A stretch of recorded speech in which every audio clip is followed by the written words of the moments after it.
इसके अंदर hot wire और हॉट फिल्म मौजूद हो। इसका काम इंजन में दाखिल होने वाली हवा का मैस यानी पैमाना की पैमाइश करना होता है। रह गया ग्राउंड और सिग्नल। तो ग्राउंड को चेक करने का बहुत ही आसान प्रोसीजर है, ऑन करके चेक करने हैं। नेक्स्ट स्टेप में आपने इंजन स्टार्ट करना है और ड्रॉप हो रही है तो मैप सेंसर ठीक है, और अगर वोल्टेज स्टेबल है रेस देने पर भी या फिर ज्यादा ड्रॉप नहीं हो रहे तो मैप सेंसर खराब है। अस्सलाम वालेकुम। आज की इस वीडियो में हम बात करेंगे मैप सेंसर और मैफ सेंसर के बारे में, यानी मैनीफोल्ड एब्सोल्यूट प्रेशर सेंसर और मैस एयर फ्लो सेंसर के बारे में। इन दोनों में क्या फर्क है, इन दोनों के क्या क्या फंक्शंस हैं, इन्हें किस मकसद के लिए यूज किया जाता है, और अगर ये खराब हो जाएं तो गाड़ी में कहां कहां इशू आ सकते हैं। इसके अलावा हम डिस्कस करेंगे कि हम कैसे मैप और मैप सेंसर को मल्टीमीटर से चेक कर सकते हैं, और कौन से ऐसे कोड्स हैं जिनके आने पर हमें मैप और मैप सेंसर चेंज करने चाहिए, और कौन से ऐसे डीटीसी कोड्स हैं जिन्हें विदाउट सेंसर चेंज किए फिक्स किया जा सकता है। तो आइए शुरू करते हैं।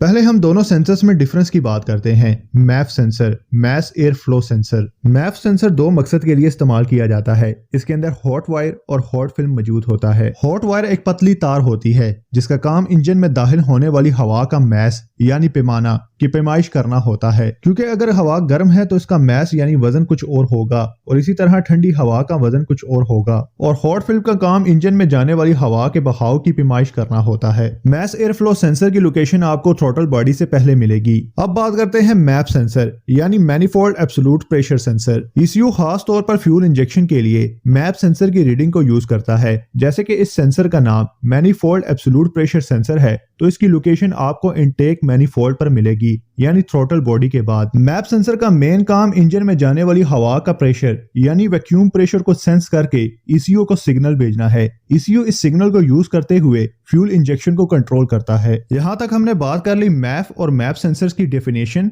डिफरेंस, फंक्शंस और लोकेशन की। आगे हम जानेंगे इनकी वायरिंग, टेस्टिंग और इनसे मुतालिक डाटा ट्रबल कोड्स को कैसे फिक्स किया जाता है, और इन दोनों सेंसर्स के खराब होने पर क्या क्या मसले आ सकते हैं। नॉर्मली हर कार ब्रांड के मेक और ईयर के हिसाब से वायरिंग डायग्राम डिफरेंट होती है, लेकिन मैं आपको 3, 4 और 5 वायर मैप और मैप सेंसर की वायरिंग डायग्राम की बेसिक बता देता हूँ, क्योंकि तकरीबन हर गाड़ी में ऑलमोस्ट सेम प्रोसीजर पर वायरिंग डिजाइन की जाती है। पहले हम मैप सेंसर की वायरिंग डायग्राम देख लेते हैं। 3 वायर मैप सेंसर की वायरिंग काफी सिंपल होती है। इसमें आपको ग्राउंड, मैप सिग्नल और 5 वोल्ट की वायर मिलेगी। यहाँ आपको मुख्तलिफ गाड़ियों में मुख्तलिफ कलर कोड की वायर्स मिलेगी। कलर में आपने कंफ्यूज नहीं होना, सिंपली आपने मल्टीमीटर को 20 वोल्ट पर सेट करना है। 5 वोल्ट पॉजिटिव को चेक करके साइड पर करना है। पीछे रह गया ग्राउंड और सिग्नल। तो ग्राउंड को चेक करने का बहुत ही आसान प्रोसीजर है। आप मल्टीमीटर को कनेक्टिविटी पर सेट करके एक प्रोब को बैटरी की नेगेटिव वायर पर लगाएं और सेकंड प्रोब को सेंसर की वायर्स पर लगाते जाएं। जहां आपको बीप सुनाई दे वो होगी ग्राउंड की वायर। अब आपने मैप सेंसर को मल्टीमीटर से चेक कैसे करना है।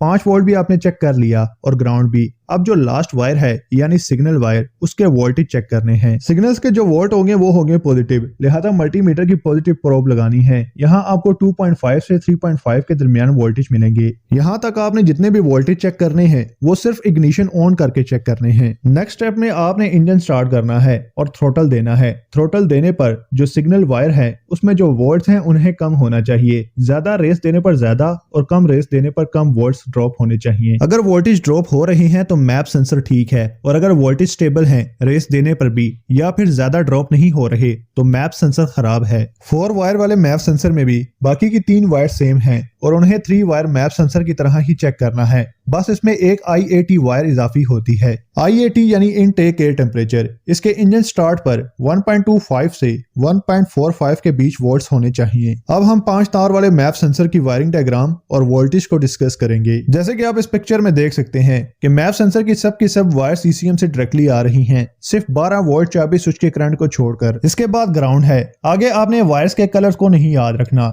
बस वोल्टेज को याद रखना है, क्योंकि कलर डिफरेंट हो सकते हैं। वोल्टेज से आपको पता चल जाएगा कि कौन सी वायर सिग्नल की है और कौन सी IAT की। मैप सेंसर में आपको मैप सिग्नल की वायर पर इंजन स्टार्ट आइडल कंडीशन पर 1.11 के आसपास रीडिंग मिलनी चाहिए। IAT हॉट पावर पर आपको 5 वोल्ट पॉजिटिव मिलेंगे और IAT सिग्नल पर इंजन स्टार्ट आइडल कंडीशन में 1.35 के राउंड वोल्ट्स में होने चाहिए। मैप और मैप सेंसर से मुतल्लिका डाटा ट्रबल कोड्स को देखते हैं। मैप सेंसर से रिलेटेड अमूमन 5 कोड्स बनते हैं, P0105 से P0109 तक। इन कोड्स के आने पर आपने मैप सेंसर को चेंज करना है क्योंकि इस कंडीशन में मैप सेंसर खराब होते हैं। इसी तरह मैप सेंसर से मुतल्लिक P0100 से P0104 के दरमियान कोड्स बनते हैं। इन कोड्स के आने पर भी मैप सेंसर का ही इशू होता है। अदरवाइज आप बताए गए वोल्टेज के मुताबिक दोनों सेंसर्स को चेक कर सकते हैं। उम्मीद है कि आपको इस वीडियो में मैप और मैप सेंसर दोनों में फर्क मालूम हो चुका होगा। अगर आपको इस वीडियो में कुछ नया सीखने को मिला है तो इस वीडियो को लाइक जरूर कीजिएगा। इसी तरह गाड़ी से मुतल्लिक किसी और टॉपिक पर वीडियो देखना चाहते हैं तो कमेंट करके जरूर सजेस्ट कीजिएगा। मिलते हैं एक नई वीडियो में, तब तक के लिए अल्लाह हाफिज।